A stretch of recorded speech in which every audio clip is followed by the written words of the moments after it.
എല്ലാവരും ലേഡീസ് പ്ലാനറ്റിലേക്ക് പോന്നോളൂ. ഇന്ന് നല്ല രുചികരമായ ഒരു സാമ്പാർ പൊടി എങ്ങനെയാണ് ഉണ്ടാക്കുന്നതെന്ന് നോക്കാം. ഞാൻ കൃത്യമായിട്ടുള്ള അളവുകൾ ഇവിടെ പറയാം. എല്ലാം വെവ്വേറെയാണ് വറുത്തെടുക്കാറ് കേട്ടോ. അപ്പോൾ ആദ്യം ഞാൻ മല്ലിയാണ് വറുക്കണത്. മല്ലി 2 കപ്പ് മല്ലിയാണ് വറുക്കണത്.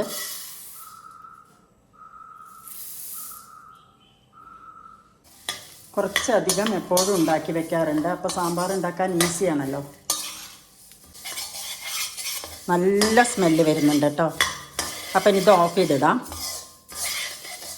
ഓഫ് ചെയ്തിട്ടിട്ട് ഒരു 2 മിനിറ്റ് ഒന്ന് ഇളക്കണം കേട്ടോ. കാരണം ചീനച്ചട്ടി ചൂടുണ്ടാവുമല്ലോ. അപ്പോൾ അത് കരിയാൻ പാടില്ല. കരിഞ്ഞ സാമ്പാർ പൗഡറ് ടേസ്റ്റേ മാറും. ഇതാട്ടോ മല്ലി നല്ല പോലെ പായിട്ടുണ്ട് കണ്ടോ. എനിക്കിതിലേക്ക് കളറ് ഇതിൽ ക്യാമറയിൽ നോക്കുമ്പോൾ അത്ര കളർ തോന്നുന്നില്ല. പക്ഷേ നല്ല കളറായിട്ടുണ്ട്, നല്ല മണം വരുന്നുണ്ട് കേട്ടോ.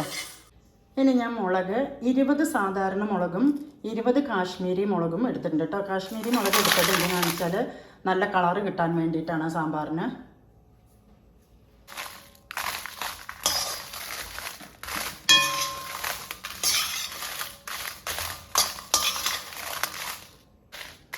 മുളക് ഇവിടെ ആയിട്ടുണ്ട് കേട്ടോ. അപ്പോൾ മുളക് ഞാൻ ഓഫ് ചെയ്യണു. ഇനി ആക്കിയത് കരിയും കേട്ടോ. 2 ടേബിൾ സ്പൂൺ കടലപ്പരിപ്പ്. ചോന്ന് വരുമ്പോൾ ചെറുതായിട്ടൊന്ന് ചൂടാവുമ്പോൾ ഉഴുന്നുപരിപ്പ് ഇടുക കേട്ടോ. കാരണം ഉഴുന്നുപരിപ്പ് വേഗമാവുമല്ലോ. അപ്പോൾ ഇത് ചെറുതായിട്ട് മണം വരുന്നുണ്ട്. അപ്പം ഞാൻ 1 കപ്പ് ഉഴുന്നുപരിപ്പ് കേട്ടോ. സോറി, 1 കപ്പല്ല, 2 ടേബിൾ സ്പൂൺ 2 ടേബിൾ സ്പൂൺ ഉഴുന്നുപരിപ്പ് കേട്ടോ. അതും നല്ല ചുവപ്പ് കളറിൽ വറുക്കുക.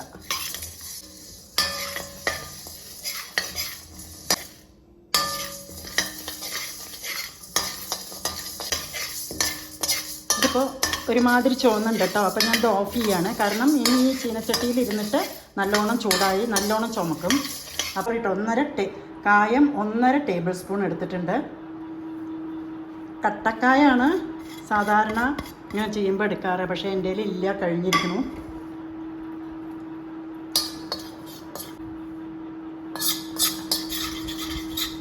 ഇതായിട്ടുണ്ട് കേട്ടോ. 1 ടീസ്പൂണാണ് കേട്ടോ. 1 ടീസ്പൂൺ ഉലുവ, 1.5 ടീസ്പൂണാണ്, ടേബിൾ സ്പൂൺ അല്ല, ജീരകം. പിന്നെ 3/4 ടീസ്പൂൺ കുരുമുളക് കേട്ടോ.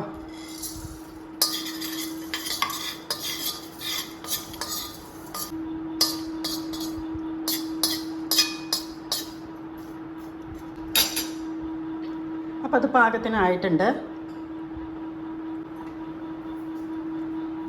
ഇനി കുറച്ച് കറിവേപ്പിലയാണ് കേട്ടോ. ഈ സാമ്പാർ പൊടിയിൽ തന്നെ ചിലർ അരി വറുത്ത് പൊടിക്കാറുണ്ട്.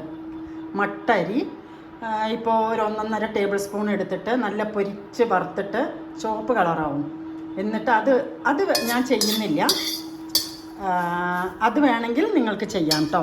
കാരണം നമ്മൾ നാളികേരം കൂട്ടാതെ സാമ്പാർ വെക്കുമ്പോൾ ഈ പൊടി മാത്രം ഇടണമെങ്കിൽ ഈ സാമ്പാറിന് ഒരു കൊഴുപ്പ് കിട്ടും. അത് ഉദ്ദേശിച്ചിട്ടാണ് പൊടി ഇടുന്നത്. അല്ല സോറി, അരി വറുത്ത് ഇത് കൂടെ പൊടിക്കുന്നത് കേട്ടോ.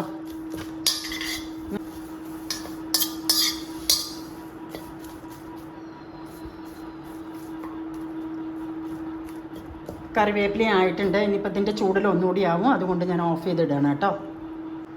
ഇത് കണ്ടോ, ഞാൻ വലിയൊരു പാത്രത്തിലേക്കാക്കി ഇതിനെ നന്നായിട്ട് ഇളക്കിയിട്ട് കുറേശ്ശായിട്ട് പൊടിച്ചെടുക്കുക കേട്ടോ. നമ്മൾ പൊടിച്ചെടുത്ത് ഒരു പാത്രത്തിലേക്ക് കൊട്ടിയിട്ടൊന്ന് ഇളക്കണം. കാരണം ഓരോ പ്രാവശ്യം ഇതിപ്പോൾ ഒരു 3 or 4 പ്രാവശ്യമായിട്ടേ പൊടിക്കാൻ പറ്റുള്ളൂ. അപ്പോൾ ഓരോ പ്രാവശ്യം ഓരോ അളവല്ലേ കൂടുതൽ പെടുക. അപ്പോൾ അത് പൊടിച്ചെടുത്ത് വേറൊരു പാത്രത്തിലേക്ക് ഇട്ട് വയ്ക്കുക.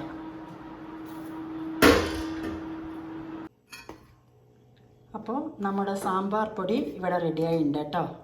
ഇനി നമ്മൾ എയർ ടൈറ്റ് ആയിട്ടുള്ള ഒരു കുപ്പിയിലേക്ക് ആക്കി വെച്ചാൽ ഇത് കുറേ സമയം ഇരിക്കും. അപ്പോൾ വീഡിയോ ഇഷ്ടപ്പെട്ടാൽ ലൈക്ക് ചെയ്യുക, കമൻറ്റ് ചെയ്യുക, സബ്സ്ക്രൈബ് ചെയ്യുക. Thanks for watching.